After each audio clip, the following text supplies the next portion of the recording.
Yannick Jaffré, bonjour. Bonjour. Est-ce que vous pouvez vous présenter, s'il vous plaît? Professionnellement, je suis professeur agrégé de philosophie à Lyon, en lycée, depuis 20 ans maintenant, enfin j'enseigne depuis 99. Je suis essayiste, j'ai publié en 2014 Vladimir Bonaparte Poutine, essai sur la naissance des républiques, puis en 2021 Paris-Moscou, aller simple contre le féminisme. Entre les deux, il y a un samizdat, un impubliable, qu'ils n'ont pas voulu que vous lisiez.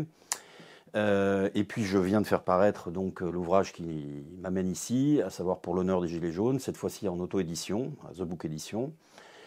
Politiquement, je nais et grandis dans un milieu d'extrême gauche, dans les années 80-90, enfin je suis né moi dans les années 70.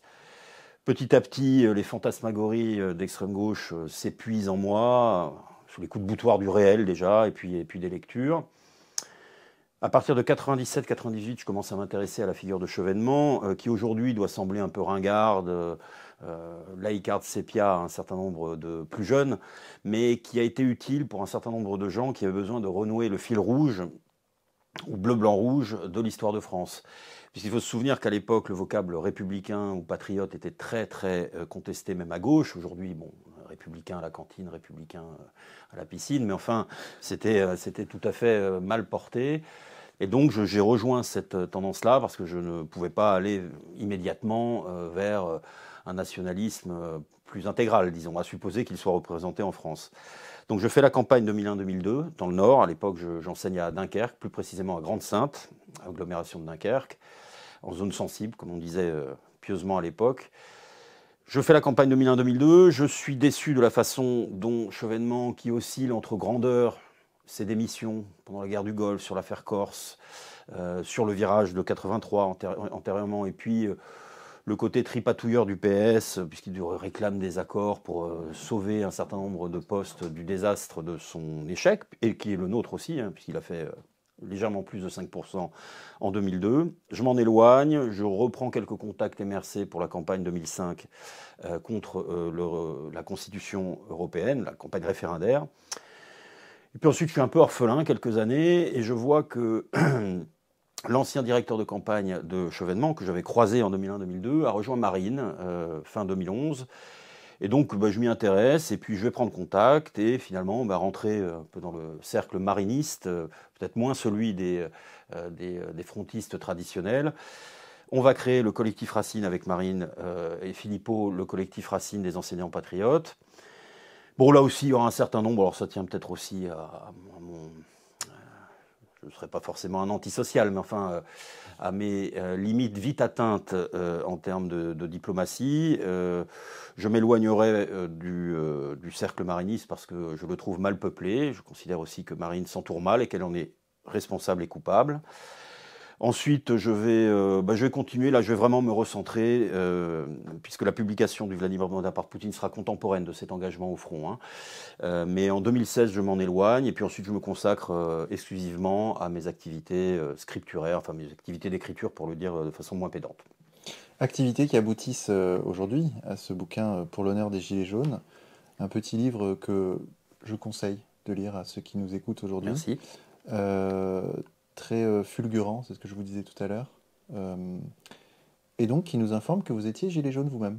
Ah oui. Alors je n'étais pas sociologiquement le plus représentatif des Gilets jaunes, puisque la tasse carbone, qui a été l'étincelle qui a mis le feu à la mèche, qui a conduit à l'explosion, ne m'impactait pas, moi principalement, mais immédiatement j'ai été d'abord sidéré, parce que je n'attendais absolument pas ce mouvement. Je ne veux pas faire de la reconstruction rétrospective en vous disant que je le sentais venir, que c'était dans l'air, non, absolument pas. Mais j'ai senti la dimension nationale, patriote, voire identitaire et sociale du mouvement. C'était tout à fait extraordinaire. Ça rompait totalement avec les cortèges ou les transhumances syndicales un peu routinières. Ça tranchait naturellement avec les mobilisations d'Antifa, sans parler des émeutes de banlieue. C'est un mouvement que j'ai senti immédiatement français, profondément français.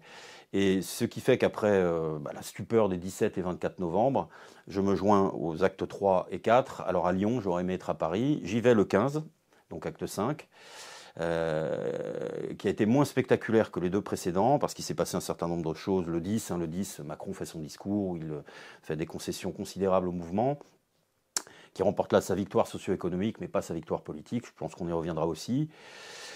Et puis, je participe à tous les actes, soit à Lyon, soit à Paris, quand j'en ai l'occasion, jusqu'en fin janvier à peu près. Là, je vois que la coloration sociologique et politique du mouvement est en train de changer, c'est-à-dire que les Gilets jaunes AOC, ce que j'appelle les Gilets jaunes AOC, commencent à déserter les actes, pour des raisons sur lesquelles on reviendra peut-être également.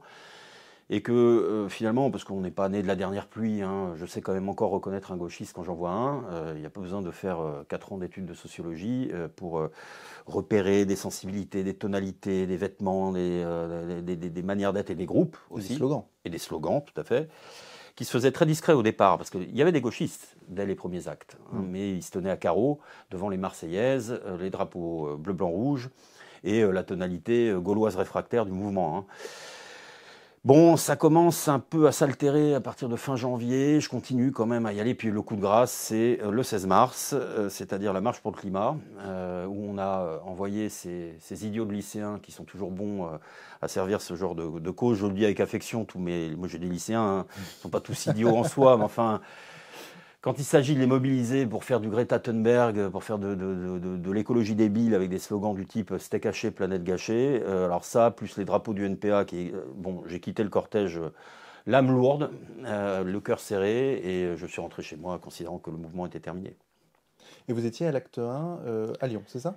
Non, l'acte 1, je l'ai totalement loupé. Donc vous l'avez vu à la télé? Je l'ai vu à la télé. Et là, vous avez pensé quoi? Je me suis dit, c'est étrange, là, il se passe quelque chose. Et ça a été confirmé le 24. D'abord, l'ampleur, la force de la mobilisation, tous ces ronds-points, là, et puis les actes dans les villes. Je me suis dit, il se passe quelque chose, là. Et alors, a fortiori, le premier, que moi je fais à Lyon, mais on a tous des portables. Alors, je regarde ce qui se passe à Paris sur les champs, et je suis absolument sidéré et transporté, oui.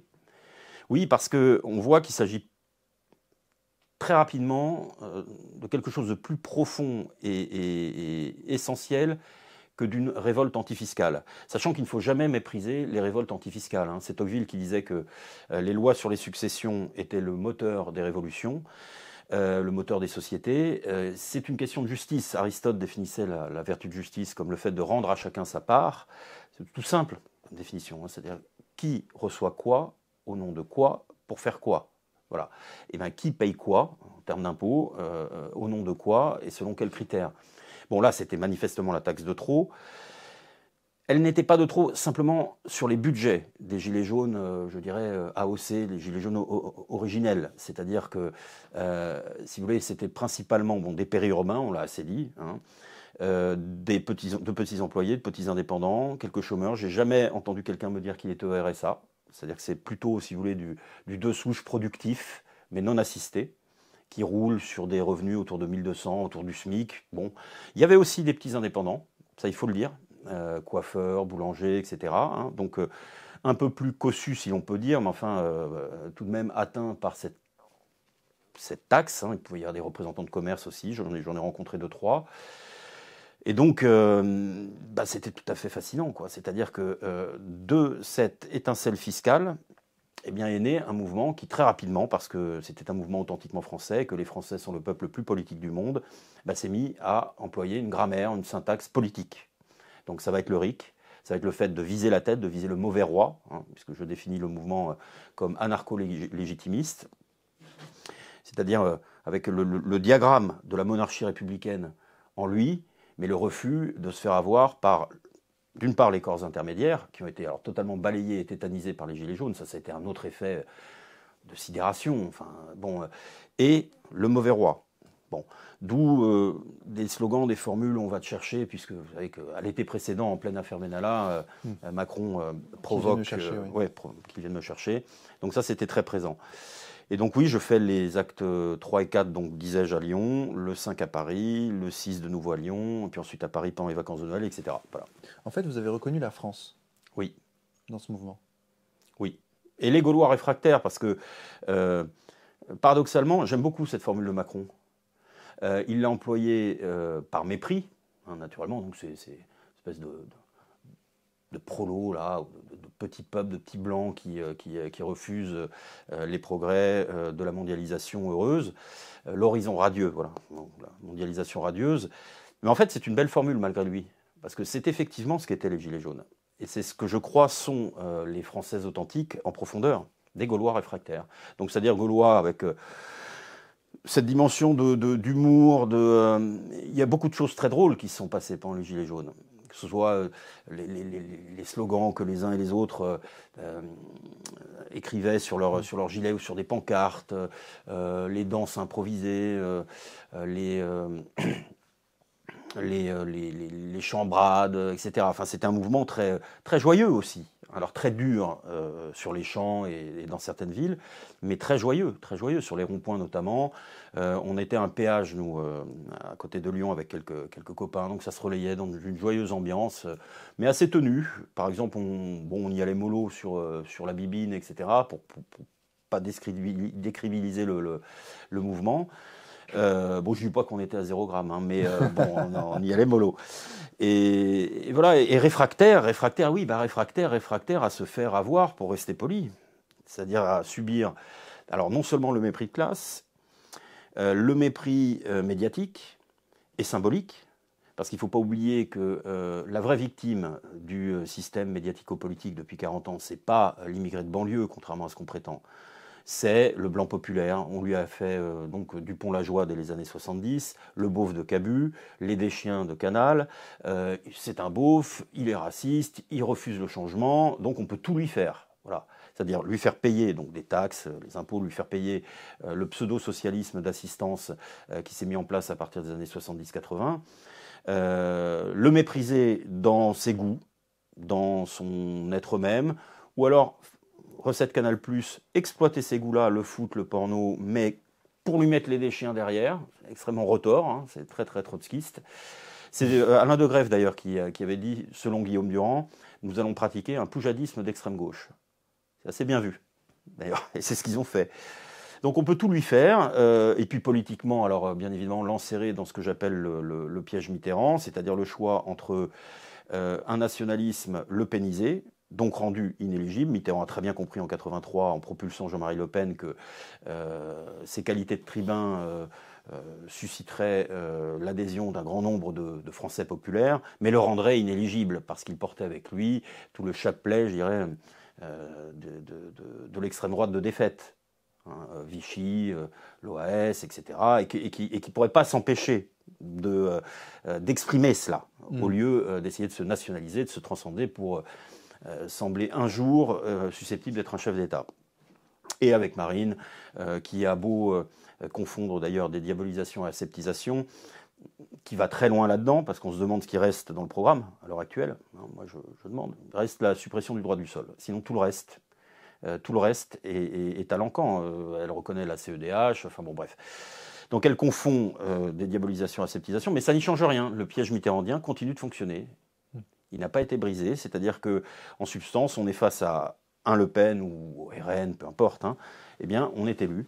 Parce que, pour toutes sortes de raisons, alors là, ça nous éloignerait peut-être des Gilets jaunes au sens strict, quoique, le poids politique écrasant des boomers, une large classe moyenne, je dirais peuplée de Français de confort, on va dire, qui peut se déclarer contre l'immigration, contre ceci ou contre cela, mais qui ne votera pas en fonction de ça.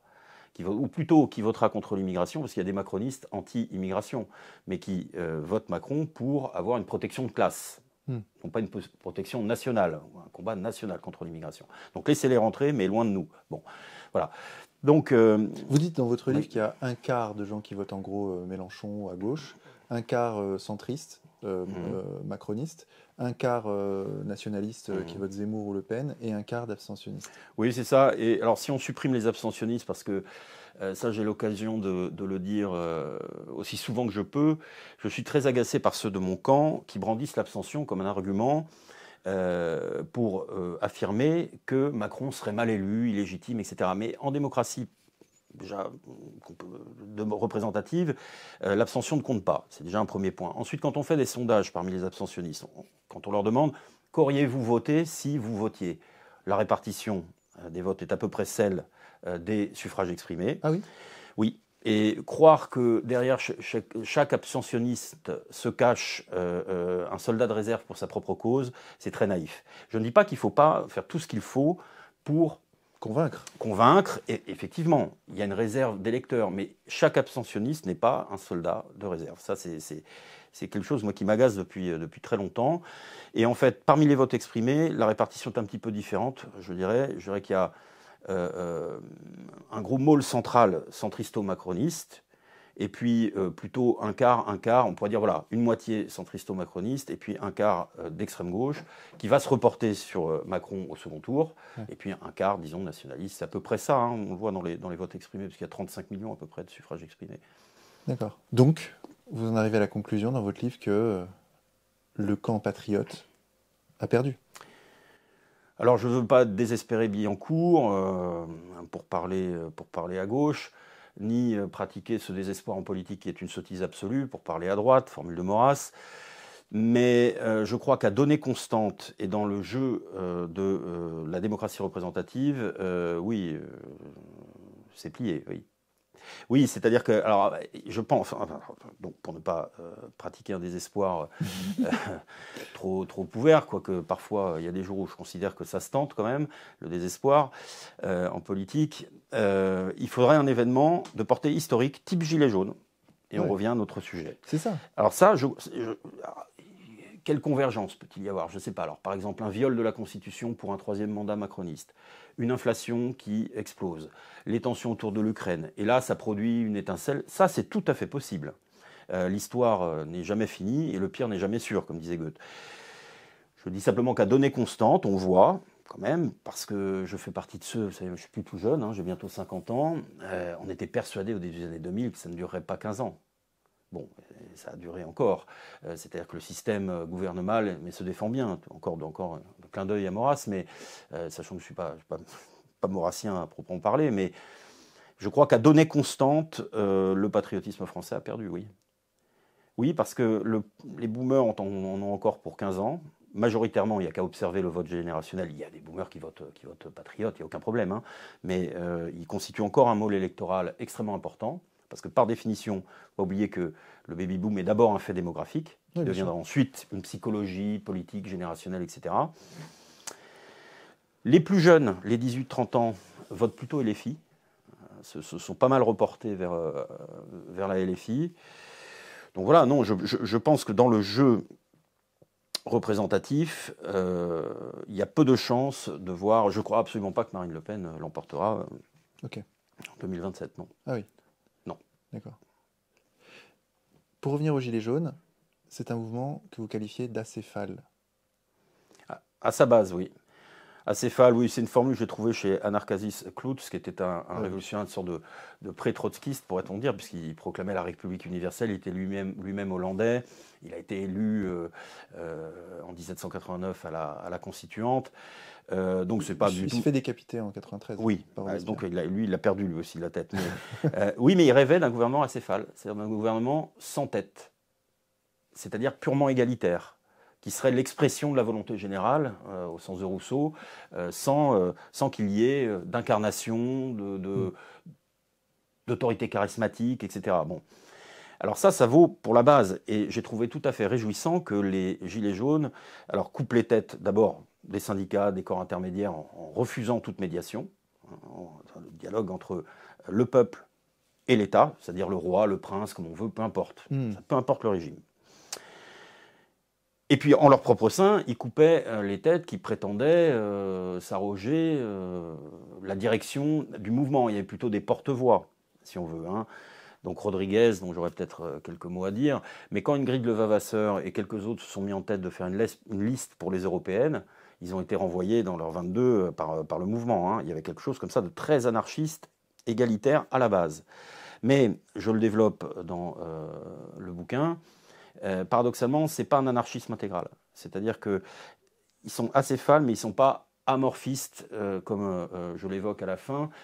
quand Jacques Duclos, le leader stalinien, en juillet 1968, dans Anarchistes d'hier et d'aujourd'hui, comment les gauchistes font le jeu de la réaction, dénonce le côté amorphique des gauchistes de 68. C'est-à-dire que à partir de ce mouvement-là, on ne pouvait construire aucune forme. On était condamné à une sorte de révolution permanente, sans terme, incapable d'instituer quoi que ce soit. Je ne crois pas que c'était le réflexe des Gilets jaunes. Je pense qu'ils étaient anarchistes à la base, légitimistes au sommet. Mais comme le roi les méprise, eh bien, il fallait le remplacer. Et c'était plus, le projet, c'était plus un changement finalement, le rétablissement de la République. La cinquième dans son esprit, avec une différence, c'est que le RIC n'est pas le référendum d'initiative partagée, parce qu'en gros, ça existe, hein, mais il faut passer par le Congrès, la procédure est faite pour qu'il n'y en ait jamais. C'est-à-dire que ce serait l'idée de quelque chose semblable aux votations suisses, où le peuple se saisit lui-même d'une question. Peu importe, je sais pas, sur l'immigration, sur l'économie, sur les institutions.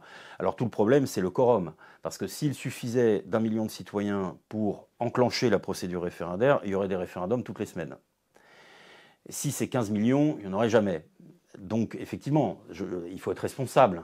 Je ne suis pas pour la démocratie directe qui verrait le peuple saisi tous les 6 jours de sujets essentiels. En revanche, cette possibilité référendaire qui avait été voulue par le général de Gaulle, mais que le président seul peut déclencher. Alors là, il faut que le président, le roi, peu importe encore une fois, soit bon pour ses peuples et qu'il s'adresse à son peuple quand il le faut et qu'il en tire les conséquences si le peuple refuse telle ou telle mesure, etc. On se souviendra du viol du référendum de 2005, qui est pour beaucoup aussi, je pense, hein, dans le divorce entre le peuple incarné par les Gilets jaunes et les élites. Donc, cette revendication-là était vraiment intéressante et originale, avec encore une fois la question du quorum. Ça, c'est évident. Bon, faut pas... Mais là, pour le coup, on pourrait se servir intelligemment des algorithmes, essayer de voir comment on peut envisager un quorum qui rendrait praticable ce type de référendum. Bon, de toute façon, c'est pas à l'ordre du jour, hein, parce que le système s'est bien défendu, et que, alors là, c'est ce qui lui fait horreur, c'est ça. D'ailleurs, on voit bien, hein, même le référendum avec saisine, si je puis dire, c'est pas le terme exact, par le président de la République, il n'y en a plus eu depuis 2005. Donc, ils sont déjà en délicatesse avec la formule 5e République. Mais je crois qu'effectivement, les Gilets jaunes voulaient revenir à l'esprit de la Ve République. C'est-à-dire verticalité et légitimité au sommet, enfin plutôt légitimité à la base et respect de cette légitimité au sommet. Voilà. Dans le dialogue entre peuple et élite. Parlons des violences policières.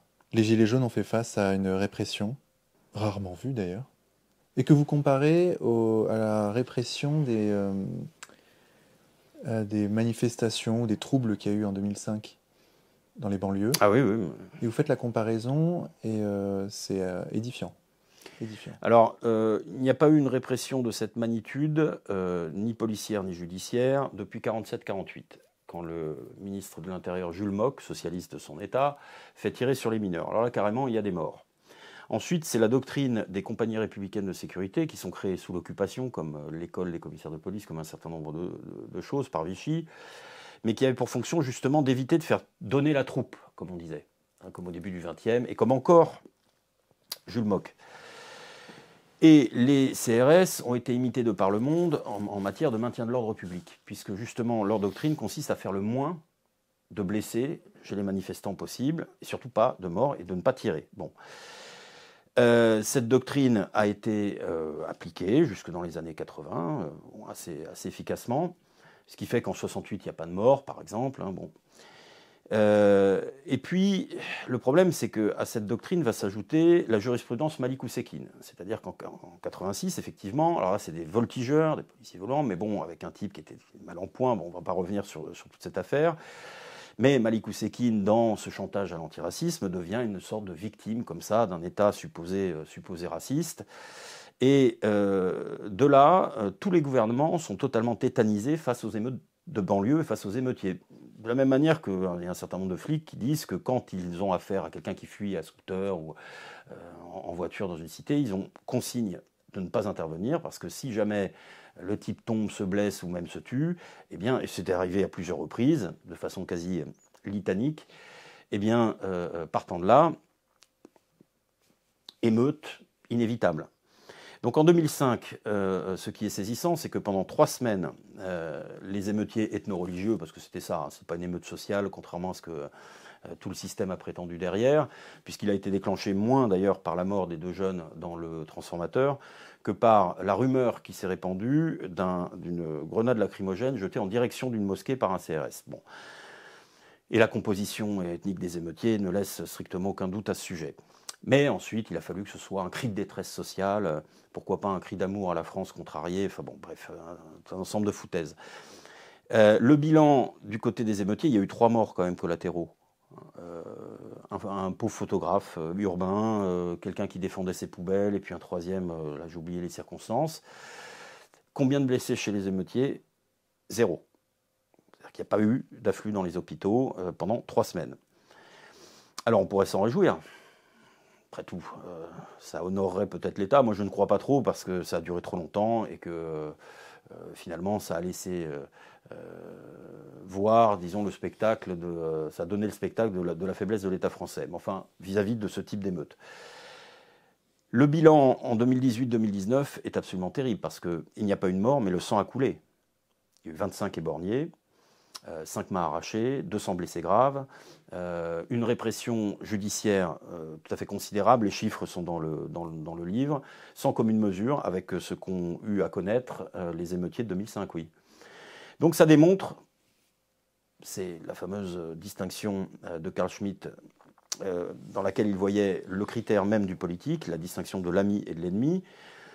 Julian Freund rajoutait que ça n'est pas vous qui désignez l'ennemi, c'est l'ennemi qui vous désigne. C'est-à-dire que même si vous choisissez de ne pas désigner l'ennemi, lui, il vous désigne. Bon, eh bien là, en l'occurrence, si on fait une sorte de démonstration par l'ennemi, il est certain que les Gilets jaunes ont montré de qui l'État français se défendait en priorité. Donc pas des émeutiers de banlieue, pas des antifas qu'on laisse saccager Nantes en 2015-2016 2 fois. Il n'y a pas d'éborgnés là, hein. Il n'y a pas de blessés graves.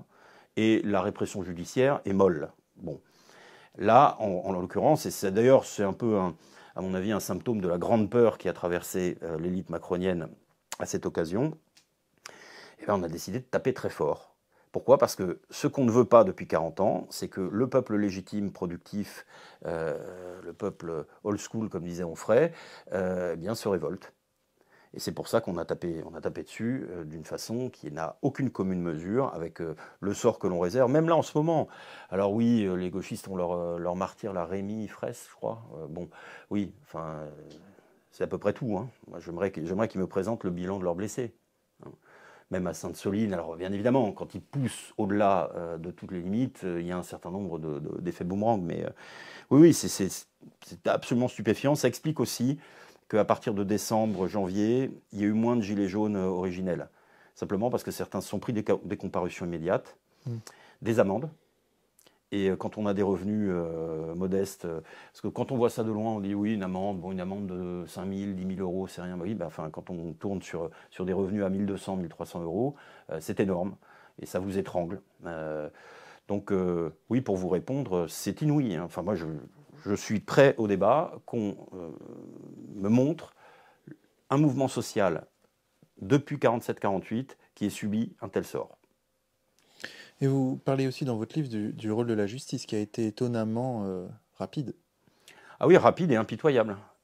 Alors que cette même magistrature pratique la culture de la 40e chance pour des délinquants au casier long comme un jour sans pain, là en l'occurrence il y a eu des comparutions immédiates, il y a eu des mandats de dépôt 500 je crois. Mandats de dépôt, c'est-à-dire ils partent en prison tout de suite. Il y a eu des peines aménagées, mais qui peuvent occasionner une perte d'emploi. Il y a eu des amendes, il y a eu 10 000 arrestations, 12 000 arrestations, je ne sais plus. Écoutez, les chiffres sont dans le livre. Là, je ne veux pas commettre d'erreur en direct.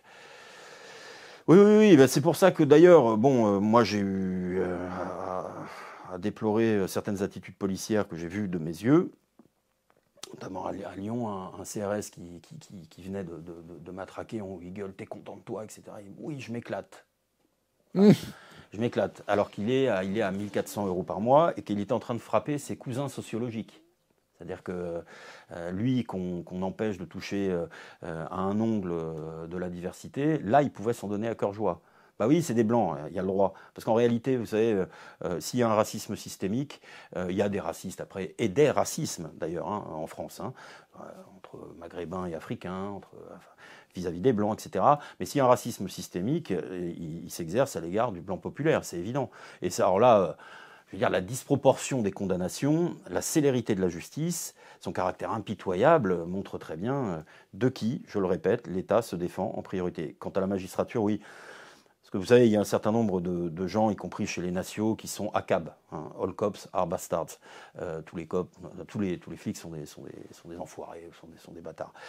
Faut pas oublier les magistrats. AJAB, All Judges Are Bastards. Parce que vraiment, là, c'est pas possible. C'est même plus de deux poids, deux mesures, c'est de l'obscénité, quoi. C'est-à-dire qu'on voit que c'est une justice, non pas de classe d'ailleurs, plutôt, oui, enfin, ça se croise d'ailleurs, justice de classe, mais également idéologique. Pas possible. Quand on voit la disproportion des peines pour des actes même pas identiques d'ailleurs, puisque les Gilets jaunes, globalement, il y a eu des actes de violence délibérés, mais globalement, ils se défendaient. Le premier et le 8 sur les champs, c'est qu'il y a des techniques de NAS, de gazage, qui là aussi ne sont pas toujours employées face aux manifestations d'extrême gauche notamment, encore moins corsetées syndicalement, qui ont conduit les Gilets jaunes à sentir le gaz moutarde leur monter au nez, quoi. Donc voilà, j'essaye de mettre tout ça en perspective de façon responsable, parce que l'institution policière est indispensable, judiciaire également. Je ne suis pas pour une pure démocratie directe qui est impossible dans les conditions de la modernité. En revanche, toutes les institutions ont à répondre d'elles-mêmes. Et je dirais que c'est encore pire du côté de la magistrature, parce que les flics peuvent mal se comporter. Je ne suis pas dans la thématique des violences policières systémiques pour le coup. Là, je considère qu'il y a eu un traitement spécial, cher à la LFI et compagnie. Mais enfin, ils voient un peu la sale gueule du réel quand même, les policiers. Ils peuvent se prendre un boulon, ils sont au contact. Le magistrat, quand est-ce qu'il voit la tête d'un électeur ou d'un citoyen ou d'un Français populaire, à part peut-être le jour où il brise sa vie dans un tribunal? Ils ne sont pas au contact, ils n'exercent pas, c'est une autorité qui n'est pas élue et qui, à mon sens, mériterait de l'être. Ça lui apprendrait un peu ce que c'est que le réel. Parce que précisément, ils ne sont pas du tout confrontés, je dirais, à la réalité sociale, vraiment sociale, quotidienne, dans sa brutalité, dans sa violence. C'est pas vrai. Et ce qui leur permet d'exercer leur irresponsabilité et leur idéologie en toute quiétude. Il leur arrive jamais rien, finalement. Il n'y a jamais de manifestation qui ait la justice pour objet. Pourquoi ? Parce que, mis à part les délinquants multirécidivistes et les criminels, le citoyen ordinaire n'a quasiment jamais affaire à la justice dans sa vie, ou peut-être une ou deux fois. Donc, au fond, ils jouissent d'une espèce d'immunité sociale et institutionnelle qui finit par devenir insupportable.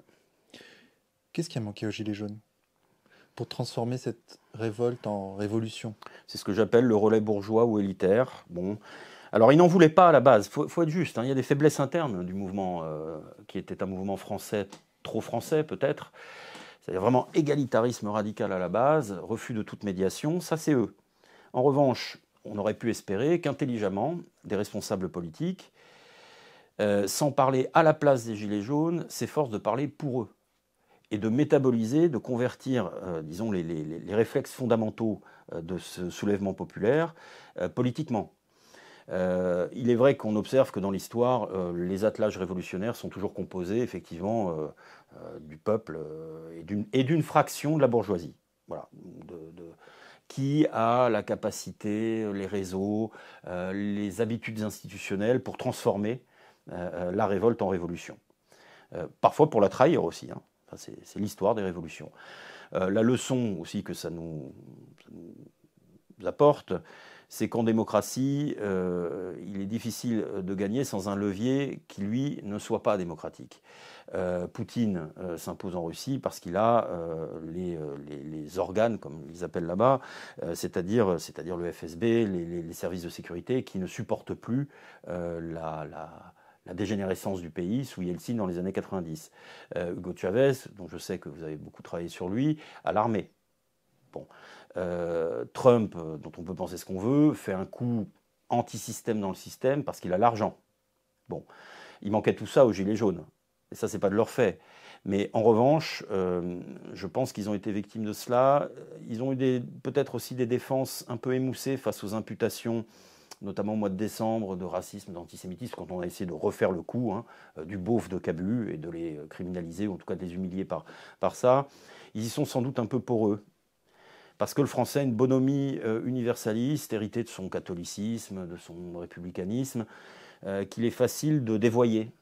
Et c'est ce qu'on voit d'ailleurs, c'est triste. C'est-à-dire que le système parvient à exploiter ce qui au départ est une vertu française.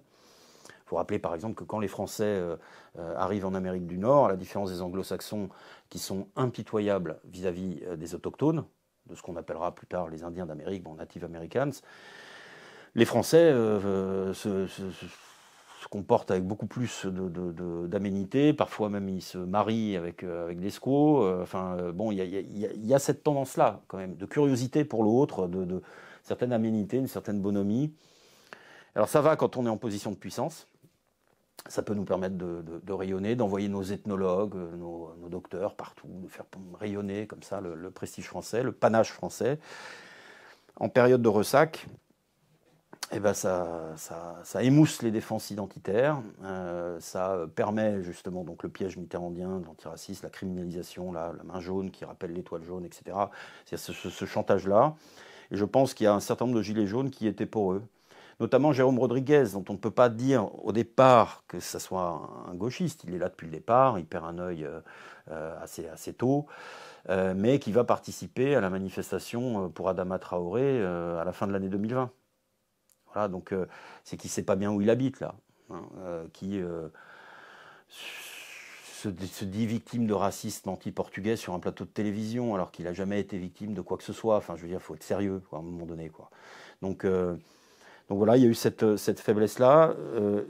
Les Gilets jaunes, par leur radicalité acéphale, comme on disait, à la base, vraiment, au fût qu'une tête dépasse, on vise le sommet, étaient condamnés à l'emporter, en fait.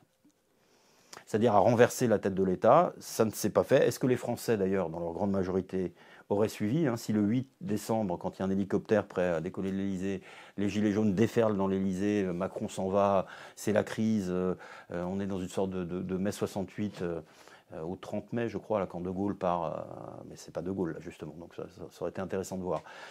Est-ce que les Français majoritaires dans les profondeurs du pays auraient soutenu un tel renversement? C'est pas certain. Moi, là, on fait un peu de l'Uchronie. Bon, mais voilà, je pense les faiblesses internes du mouvement, oui. Est-ce que vous pensez que les Gilets jaunes, j'allais dire triompheront, comme il était écrit sur l'Arc de Triomphe, mais plutôt ressortiront? Oui, c'est ça. Alors, on peut plutôt songer à un ressurgissement, dont l'issue est imprévisible. Mais oui. Oui, je pense que ça, c'est inévitable. En fait, quand on dit les Gilets jaunes triompheront, c'est les Français triompheront. Oui, parce que je crois profondément, d'où leur popularité. Il y a un signe égal entre Gilets jaunes et Français. Oui, comme je le dis d'ailleurs, les Gilets jaunes ont été quelques semaines la métonymie du peuple français, la partie pour le tout, quoi. Et d'ailleurs, ce qui fait que les premières semaines, bon, ensuite, bien évidemment, ça a fini par indisposer de grands pans de la bourgeoisie, la majeure partie des boomers, et qui donc ont basculé. Mais les premières semaines, le mouvement est très populaire. Il y a une espèce comme ça de résonance. Et il y a même une résonance internationale. On voit des gilets jaunes là dans les infos mondiales là se balader en Indonésie, en Amérique latine, etc. Bon, c'était tout à fait réjouissant. Un ressurgissement, j'en suis convaincu. Une victoire, je n'en sais rien. On a assisté ici quand même à une recomposition du système, c'est-à-dire que il a été commotionné, il ne faut pas oublier, les Gilets jaunes ont vraiment fait très peur à mon avis, d'où la violence de la répression qu'on évoquait. Il faut, pour s'en souvenir, que nos auditeurs, là, nos téléspectateurs, nos viewers, je ne sais pas, internautes aillent revoir l'intervention du 10 décembre. Là, Macron n'est pas bien. Je pense que tous ceux qui nous regardent et nous écoutent communient, je pense, dans l'hostilité à l'égard de ce personnage, son arrogance, sa suffisance, sa décontraction de très mauvais aloi. Mais qu'ils aillent voir le 10 décembre. Le vide profond de ces discours. Voilà. Oui, et puis le fait de violer la logique sur je ne sais plus quoi, la première campagne de vaccination, ça n'a pas marché, mais ça n'est pas un échec. Enfin, c'est sans arrêt ça. Et bien qu'ils aillent voir, revoir l'intervention du 10 décembre 2018. Là, ils verront un petit garçon, blême, presque vert. Là, pour le coup, tous les soutiens divers et variés, qu'ils soient oligarchiques ou chimiques, ne suffisent plus à lui assurer sa posture comme ça. Là, il n'est pas bien, il n'est vraiment pas bien. Et là, il cède sur sa mesure. C'est première fois et dernière fois d'ailleurs qu'il cède sur une mesure. On l'a vu là même sans avoir la majorité absolue à l'Assemblée. Il n'a pas cédé sur la réforme des retraites. Bon, mais parce que c'était un mouvement quand même corseté syndicalement et donc tout à fait contrôlable, quoi. Mais là, il donne quoi aux Gilets jaunes? Les 100 euros? Non. C'était quoi déjà? Il y a 10 milliards, alors il faudrait la décomposer. Là, je ne l'ai pas fait dans le livre. Je n'ai pas décomposé entre 10 et 17 milliards, parce que ça dépend. Il y a eu des reports de taxes. Mais il supprime la taxe carbone. C'est-à-dire qu'il supprime la mesure qui a déclenché le mouvement. Ce qui est la première et la dernière fois qu'il le fait. Il fait un certain nombre de concessions, alors pas sur l'ISF, ça ne rétablit pas l'ISF, mais il y a un certain nombre d'autres mesures. Là, il faudrait aller voir, là je laisse les internautes justement aller faire le boulot, mais ça a été chiffré entre 10 et 17 milliards selon les estimations, puisqu'il y a 7 milliards qui relèvent de projets qui auraient dû être mis en place et qu'ils retirent. Vous voyez? Et donc on compte les 7 milliards, enfin bon, voilà, ça il faudrait rentrer dans le détail. Il y a eu le grand débat national quand même. Vous n'y êtes pas insensible? J'y suis totalement... Non, j'y suis pas insensible, c'est-à-dire qu'il a confirmé, alors que ceux qui nous écoutent ne pensent pas que je considère que toute personne, que tout Français né entre 1943 et 1962, c'est-à-dire les dates sérieuses du baby-boom au plan démographique, sont des salauds. Il y a des gens très bien, il n'y a aucun problème. Mais il y a un fait générationnel, c'est que pour y être allé, taquin, dans à Lyon, j'ai assisté à un samedi de grand débat national, c'était la fête du boomer, quoi. Il n'y avait qu'eux. Ah oui, d'accord. Ah mais ça a servi à ça, et ils servent à ça. C'est-à-dire que tout est fait dans ce pays pour cette génération, la gestion du Covid, la réforme des retraites, pourquoi on ne touche pas leurs pensions? Elles sont énormes. On résorberait le prétendu déficit. La répression des Gilets jaunes, ils ont été contents, et ils participent à un grand débat national qui n'avait rien de national ni de grand, et qui servait simplement à diluer, à dire voilà, regardez, on a toute notre base sociale et générationnelle qui est là, plan, et qui, elle, ne veut pas que ça casse les samedis, et on a marre de ce mouvement. Ça n'a servi qu'à ça. Et d'ailleurs, il n'y a aucune des propositions mollasses qui ont été avancées pendant ce grand débat qui est entrée en vigueur. C'était une mesure dilatoire, mais saluons l'adversaire, ça a marché, ils n'ont pas été sans habileté, c'est-à-dire que le pouvoir macronien a à la fois fait du classique, parce qu'on dit souvent que c'est un pouvoir 2.0, oui, mais enfin, à un moment donné, la coercition d'État, c'est casser des gueules, et en l'occurrence, là, en plus, éborgner. Bon, donc là, vraiment, Ravaillac, quoi, 19e siècle, bon, avec pas de mort, mais avec une énorme violence policière et judiciaire dont on a parlé. Du 2.0, si on veut, oui, à travers la mobilisation d'un certain nombre de réseaux, et puis du boomerisme, si vous voulez, à travers le grand débat national. C'est-à-dire s'appuyer sur cette France-là qui vote Macron, en fait. Qui vote Macron, il n'y a qu'à voir la pyramide des âges électoraux. Et qui est encore très nombreuse, puisque, bon, par définition, au départ, le baby-boom, c'est un fait démographique. Ça devient ensuite un fait générationnel et idéologique. Puisque cette génération prend le pouvoir au moment où le piège mitterrandien se met en place. C'est elle qui vote en direction enfin, qui configure le pays à partir des années 80, qui rentre dans les institutions. On peut donner, pour exemple, je ne sais pas, ceux qui nous écoutent connaissent Cohn-Bendit, le débile léger Cohn-Bendit, mais il y avait Geismar et Sauvageau parmi les grandes figures étudiantes de 68. Alain Geismar devient inspecteur d'éducation nationale en 78-79. Il rentre au cabinet du directeur de cabinet de Jospin en 89, j'ai nommé Claude Allègre, dont il sera le directeur de cabinet en 97-2000. Donc vous voyez, c'est cette génération-là qui configure le pays et qui nous a mis dans cette panade. Vous voyez une issue? Je vous l'ai dit, à données constantes et par le jeu purement politique dans le cadre des institutions telles qu'elles sont, non. Mais, encore une fois, l'histoire, par nature, comporte de l'imprévisible. Bon, je suis un peu plus âgé que vous, même nettement. Dans les années 85-86, on n'imagine absolument pas l'effondrement du bloc de l'Est. C'est impensable. Il y a Todd qui porte en bandoulière le fait qu'il prévoit ça en 78. Bon, oui, très bien, bravo, et ça lui fait sa carrière. Mais en réalité, la plupart des gens considéraient qu'en gros, le système des blocs était voué à perdurer tout au long du XXIe siècle. Enfin, en tout cas, non, on ne peut pas se projeter aussi loin, mais enfin, en tout cas, encore plusieurs décennies. Bon. Il y a fort heureusement de la contingence et de l'imprévisible dans l'histoire, donc je crois quand même au ressort français. J'ai en moi la mystique de la France et j'espère ce ressaisissement.